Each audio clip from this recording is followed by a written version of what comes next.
WLNS is here for you, celebrating 75 years of bringing you the news with 6 News at 5. New at 5, we have an update about the dead body found in the Red Cedar River near MSU's campus on October 13th. It's our top story at 5. Thanks for joining us. I'm Jorma Duran. The East Lansing Police Department has now identified the woman as 32-year-old Megan Turner from Canada. Turner was a doctoral candidate studying at Michigan State University. Officials say her family has been notified. She was found in the Red Cedar River on October 13th, just east of Cedar Village. Investigators do not believe there was foul play involved. They also say it could be 2 to 4 weeks before the toxicology report gets released. Be sure to stay with 6 News on air, online, and through our 6 News app for the latest on this developing story. Lansing Community College is making huge strides toward a more inclusive campus. This comes after the college asked for a third-party review analyzing its policies, practices, and spaces on campus. Karina Prieto is here for you now with more on the findings and LCC's plans for improvement. This is the Gannon building, which houses LCC's current meditation room, and students may be able to look forward to some more spaces like this on campus as the college works to become more neurodivergent friendly. We started attending a conference. It's the College Autism Network Summit over 5 years ago. And the conference inspired me. Dr. Tony Glasgow says efforts of inclusion for Lansing Community College's neurodiverse population started years ago. She says it's a priority for LCC to be a safe place for everyone. Students always say, nothing about us without us. That's why the college enlisted help from Landmark College's Institute for Research and Training to make suggestions on how the school can better serve its entire community. And they did everything from analyzing our structures, our lighting, the noise. And it says the findings were promising. Well, I was quite relieved. They were amazed that there weren't more recommendations because we had already started doing so much work, making sure that the lighting is adjustable, gauging noise levels in classrooms. Smells can also trigger. The researchers described the college as notably interested in creating a neuro-inclusive campus and recommended a 5-year plan. It was abundantly clear we need to start with professional development and training. Glasgow says they're looking at adding more sensory spaces, altering how campus events are planned, and making sure students are aware of available resources. So why are we doing it? It's the right thing to do. The community is invited to campus Thursday evening, where the findings will be shared and people are free to engage and ask questions. Here for you in Lansing, Karina Prieto, 6 News. In other health news, a new measles outbreak is being reported in the southwestern U.S.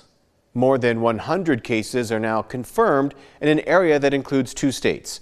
Arizona's Mojave County has 80 cases and 43 cases are reported just over the border in Utah. In 2025, 92% of U.S. measles cases had reported in people who were unvaccinated or their status was unknown. Symptoms include high fever, cough, runny nose, red eyes, and a rash, and it can quickly turn dangerous, especially for children. And then the complications set in. Middle ear infection, pneumonia, which is more serious and most serious, fortunately not too common, but still very serious, encephalitis, that is swelling of the brain. 1 in 8 of these children are being hospitalized. Who wants to have their children hospitalized? This is a completely preventable infection. More than half the cases this year are in children and teens under 20. The CDC says the 2-dose regimen against measles is 97% effective. The State Department of Environment, Great Lakes and Energy is holding Michigan's first ever Microplastics Awareness Week to get the word out about the growing concern scientists say is a big challenge to the health of the Great Lakes. These plastic particles, smaller than 5 millimeters, can be found in Michigan's lakes, rivers, drinking water, wildlife like fish, birds, and mussels, and even the air. In fact, modeling studies show that 10,000 metric tons of plastic enter the Great Lakes each year. Closer to population centers is going to be a significantly higher number of microplastics present. And so we hypothesized that in the estuary, we would see, when it's right next to Duluth and Superior, that we are going to see a lot more microplastics than we are in the lake. And while that's true, we generally see higher amounts in the estuary. It is not so substantially so compared to some of the other studies that are out there. Microplastics come from many forms, like from beads, fragments, pellets, film, foam, and fibers. Organizers of the Holt 9/11 Hero Run are helping to keep Mid-Michigan safe for all. 6 News reporter Zach Prees was at today's event and is here for you now in the studio. Zach, there's a big gift now going to Crime Stoppers.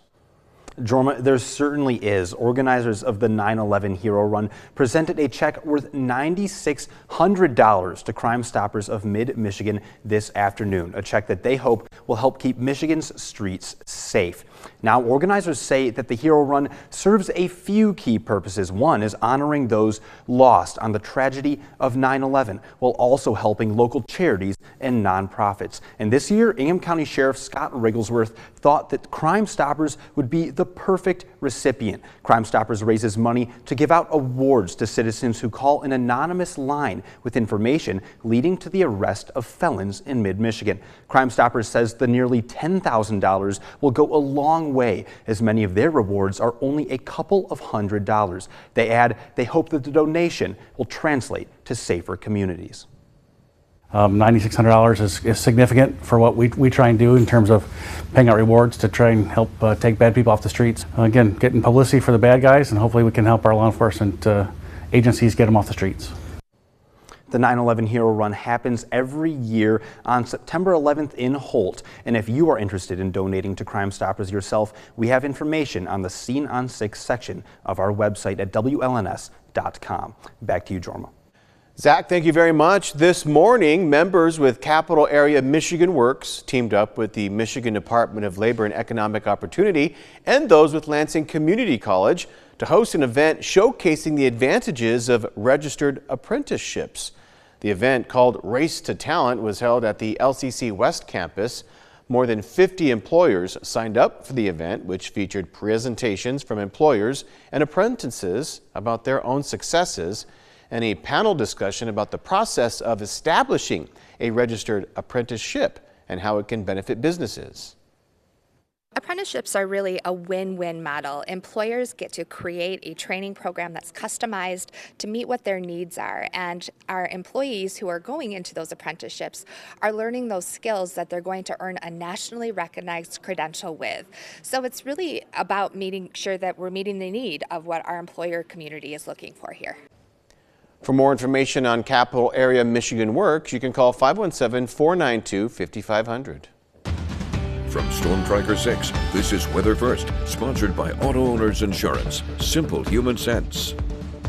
It has been another rainy, breezy, and cool day across mid-Michigan. Satellite and radar still lighting up with several bands of lake effect rain showers making their way through mid-Michigan. We're remaining under these rainy conditions not only as we go throughout the rest of the evening, but also it will be in place for our Thursday as well. The good news is, notice that we do have some fairly widespread rain showers off to the southwestern corner of the state. While that activity will still remain relatively widespread as we go throughout the rest of our Wednesday rather, by the time we get into Thursday, this activity is going to be a lot more scattered in nature, but still it's going to be kind of that all-day rain that we are going to be experiencing. We'll start to dry things out as we move into early Friday morning. Couple of peaks of sunshine will be possible to start the day, and then we're going to be dealing with some lake effect cloud cover. So still overall mostly cloudy conditions in the forecast for our Friday, but it will be drier across the area by then. It does look like we are going to be staying dry just in time for our Saturday, able to pick up on a lot more in the way of sunshine by then.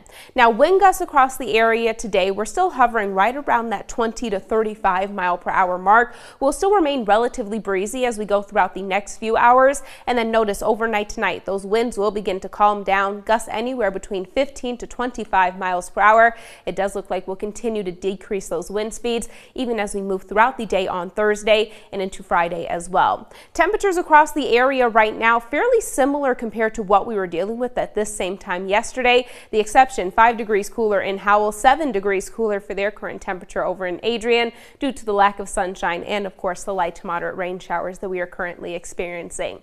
Live look in the city of Lansing, dry for the time being, but temperature-wise, we're at 50 degrees. Winds currently out of the west at 18 miles per hour, so it has been breezy enough throughout points in time throughout the day. We have had to actually factor in that feels like temperature. Thankfully, not the case at this current moment in time. We're at 49 degrees over in Grand Ledge after a high of 50. Our peak wind gusts for our Wednesday up to 25 miles per hour. Still looking rather gloomy and dreary over in Jackson, 49 degrees. Another example where we have to factor in that feels like temperature for the first time in what feels like quite some time. It's feeling like 44 degrees in Jackson. Our rainfall total currently sitting just below 0.3 of an inch. And our final stop over in Hillsdale, 47 degrees after a high of 48, and that peak wind gusts up to 28 miles per hour. As we go throughout the overnight hours tonight, rain showers remaining in place, becoming a little bit more scattered in nature as our temperatures cool down into the low 40s, holding on to the chance for those scattered showers throughout our Thursday, highs near 50 degrees. Since it is going to come along with less widespread rain and those calmer winds, likely going to feel just slightly warmer across the region. Notice we'll continue to warm things up as we move into the weekend, highs in the mid to upper 50s. Rain showers will be making their way back into the area late Tuesday evening, continuing throughout our Wednesday, able to keep Halloween dry, however. I like hearing that. I think it's funny, too. It's warming up to the mid-50s. We're in that time of year. Mid to upper 50s yeah, we got on the way. 57, I'm hoping. I can't wait. I know. We got to enjoy it. We appreciate it. All right.